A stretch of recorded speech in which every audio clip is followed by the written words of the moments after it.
Hey scholars, it is Wednesday. Quick reminder before I get started with our fun little writing project for today. I have office hours today from 4 to 4:30. I really hope I get to see you there. And that'll be my last office hours for the school year because next week we're doing a whole first grade meeting. So make sure you're at my office hours today and make sure you tune in for details about our upcoming meeting next week. So today, objective, we learn all about it. I can plan and write a narrative about the Boston Tea Party. I can plan and write a narrative about the Boston Tea Party. So we learned all about the Boston Tea Party all the way back on March 23rd. Long time ago, March 23rd. So I personally had to go back and rewatch that video to remember the details about the Boston Tea Party because it was all the way at the start of the Revolutionary War. So in your packet today, you have this page here, and you have your first question that you're going to have to answer. But it even suggests that you can go back to that video from March 23rd to look at details if you want to add more to your writing. So we're looking at this picture right here.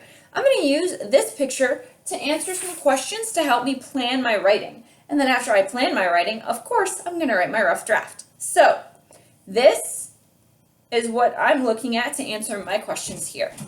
So, pretend I'm at the Boston Tea Party. What would I see? What would I see? I'd probably see ships because that's how they got the tea there. And they're on a ship throwing tea into the water. So, I'm going to write ships. Nice and big. Ships. Now, because I'm using this to plan, I don't need nice, neat, complete sentences.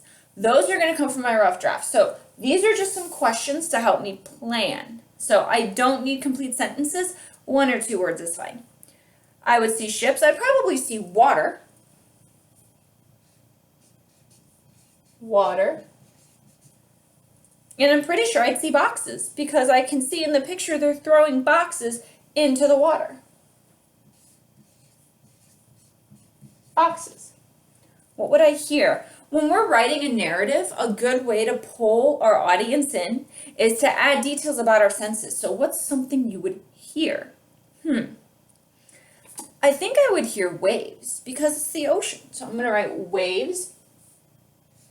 W-A-V-E-S. I'd probably also hear splashes as the boxes hit the water. So S-P-L-A-S-E-H-E-S,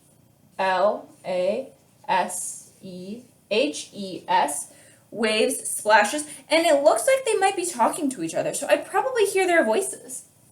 V-O-I-C-E-S. Another sensory word. What would I smell? What would I smell? What would I smell if I were at the Boston Tea Party? I'd probably smell salt water because it's on the ocean, so I'm going to come over here. Salt water, S-A-L-T-W-A-T-E-R.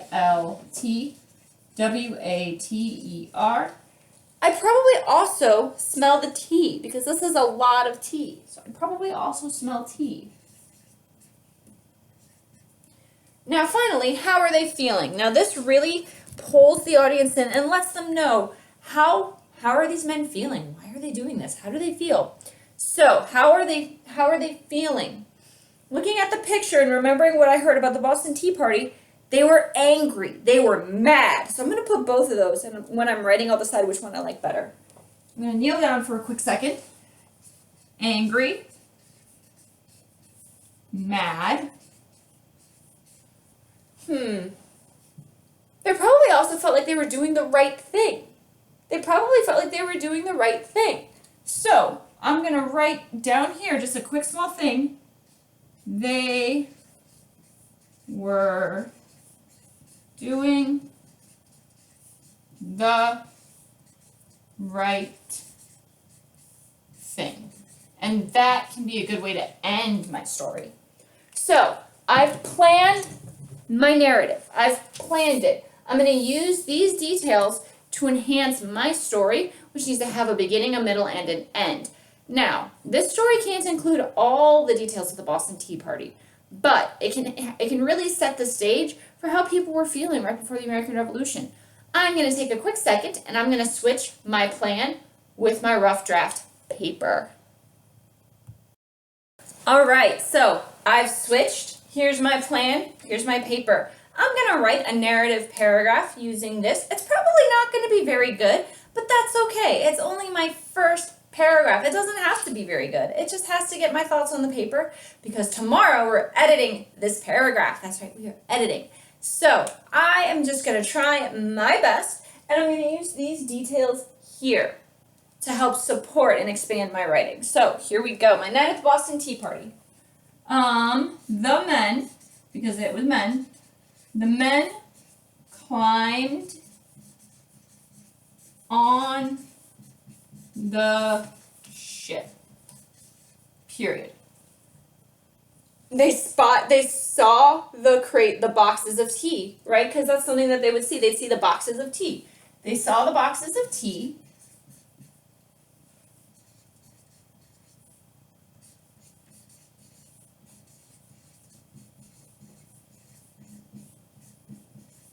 And started throwing them because they threw them into the water.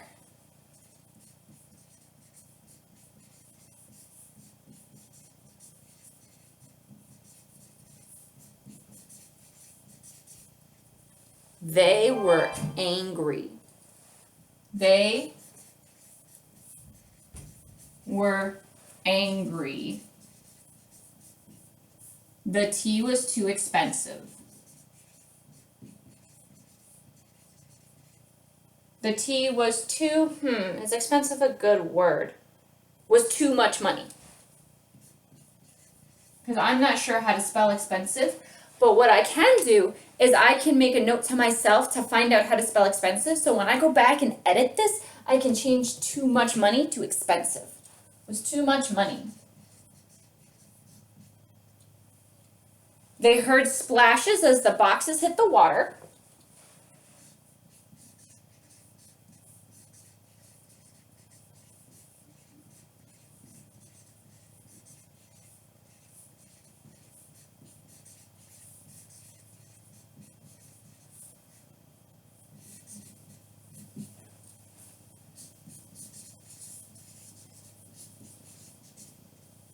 They were sure they were doing the right thing.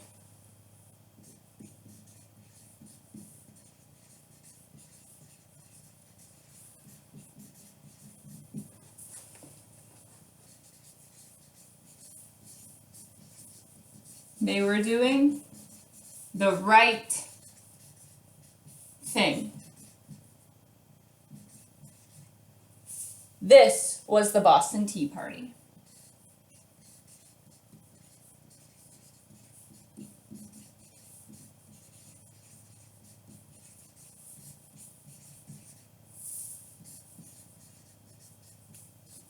Okay, now I'm going to read my narrative.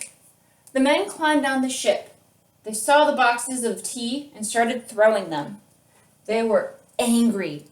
The tea was too much money. That's going to get changed to expensive in my final draft. They heard splashes as the boxes hit the water. They were sure they were doing the right thing. This was the Boston Tea Party. So, here was my plan, and now here is my narrative about the Boston Tea Party. So that is how you're going to take these small details and transform them into a narrative. This is a project that in class I would be pulling you in small groups to help you out. If you need mom, dad, grandma, grandpa, brother, sister, if you have someone at home that's giving you a hand with this, that's okay. I'd much rather you have a lot of help and make a really, really, really strong story than just throw a few sentences and say done. So take your time, use your best handwriting, all right? And I will walk you through your editing checklist tomorrow. I hope you guys are home. I hope you're safe. I hope to see you at office hours later today. Bye.